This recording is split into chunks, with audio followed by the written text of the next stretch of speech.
If you live in San Francisco or the Bay Area, Northern California, or one of the states in the United States or countries that recognizes same-sex marriage, the issue of gay rights is equated with human rights. But that's not true in other countries.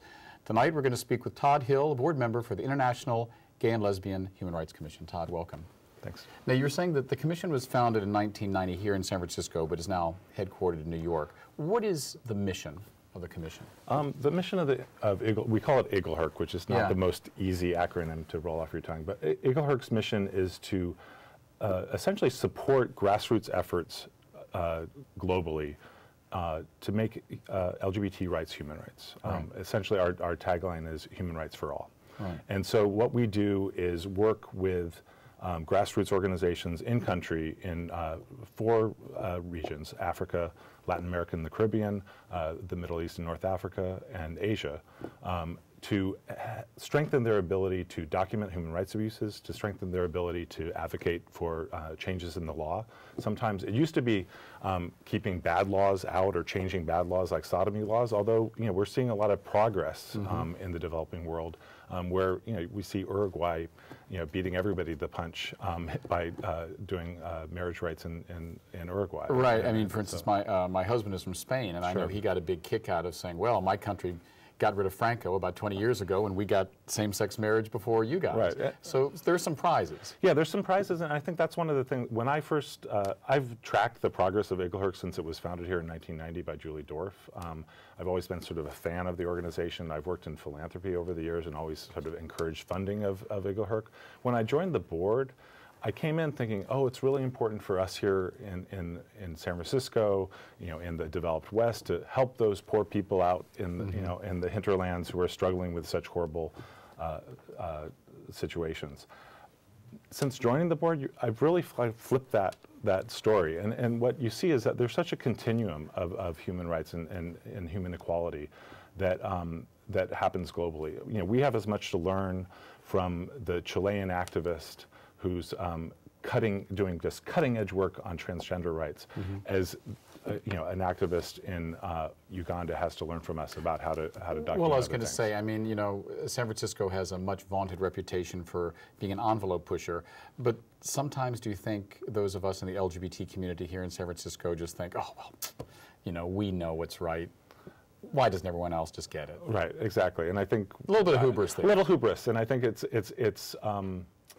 it can be a very humbling experience to sit at an IGLHRC event and hear from a group of Mongolian lesbians who are, with humor and cultural wit, addressing essentially a neo-Nazi movement against gay people in Mongolia. You go, okay, they're doing something that's a lot harder than maybe what we're doing here. Or at the latest, we have an annual event called Celebration of Courage, where we bring activists from around the world and celebrate their work. This year, the recipient was Judge Karen Atala, who's a Chilean, sitting Chilean judge whose children were taken away from her because she's a lesbian.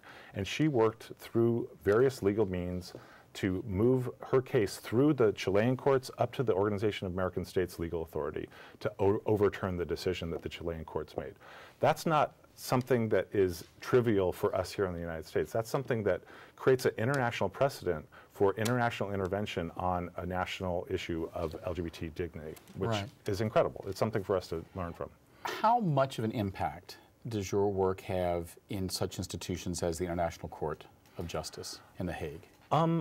We have intersections with something like that. The biggest place where we have impact is at the UN. IGLHRC is the only U.S.-based LGBT organization that has official NGO standing at the UN. So that means that we have essentially a passport to go to the UN and address the issues of LGBT equality to the UN. We had just an amazing event in December at the UN where that involved Ricky Martin and Ban Ki-moon, sort of a disparate group of people there. But beyond the great thing of having Ricky Martin there, Ban Ki-moon came out, and for the first time, the Secretary General of the UN spoke to essentially say, LGBT rights are human rights, and there's, this is what the UN is committed to. And what was the reaction? As I recall, and tell me if I got it wrong, there were some countries that, walked out or. Right,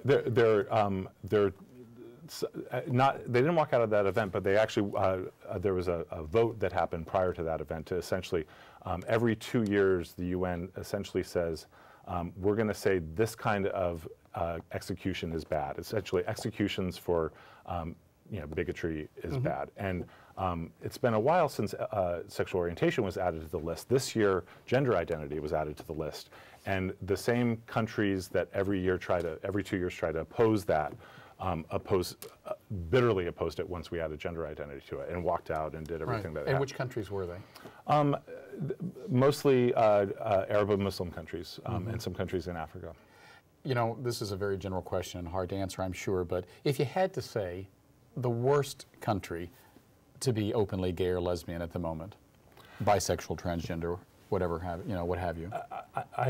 I think the worst country to be gay is, it could be the U.S., it could be Uganda, it could be South Africa, it could be Burma.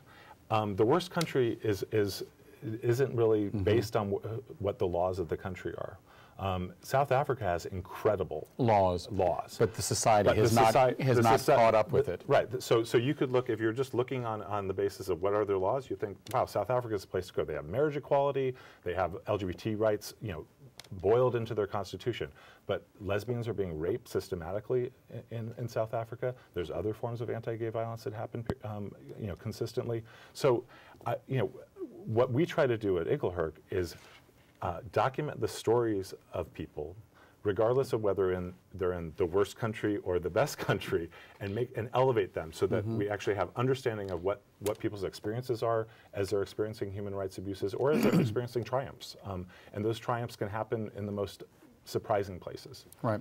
How significant, not towards the issue of same-sex marriage, but towards the work you do, equating gay rights with human rights, was President Obama coming out saying, I'm for same-sex marriage?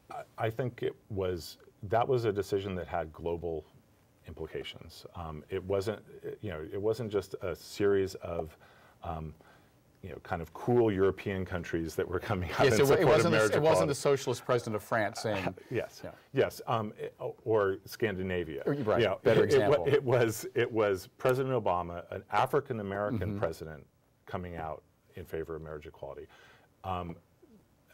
It's not surprising that Obama is revered in many parts of the world because he's truly he has an international perspective, unlike his predecessor. And when he comes out in favor of LGBT equality in such a unequivocal, absolute way, it made people stand up and notice.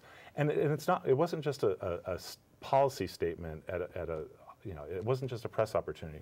The Obama administration has invested in LGBT equality through the State Department. Hillary Clinton has done an amazing job on funding and supporting LGBT equality globally, and really weaving, it's essentially taking the Iglehurk stance of human rights or LGBT rights and vice versa, and making that a fundamental aspect of how the State Department operates around the world. Right.